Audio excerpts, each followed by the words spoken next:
Hello and welcome to the new video. If you are new here, subscribe and press the notification bell icon so you don't miss any upcoming further videos. Now let's get started with the tutorial. So today we are going to learn how to download OnlyFans on your phone. So OnlyFans is available in both Android as well as iPhone.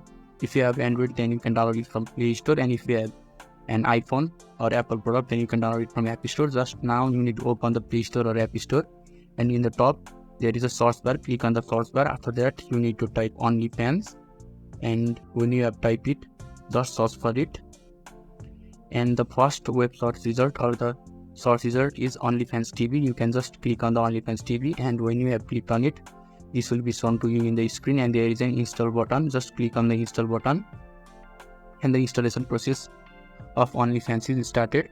And when the installation process is complete, then your OnlyFans will be downloaded to your device or your phone successfully and completely. And depending on your internet connection, you just need to wait for a while. As you can see, my OnlyFans has been installed and it is in the final process of installing. Look, as you can see now, my OnlyFans is installed in my device and I can open it as shown in the Play Store. So this is how you can download OnlyFans on your phone. So if this video was helpful to you, give a thumbs up button. Thank you.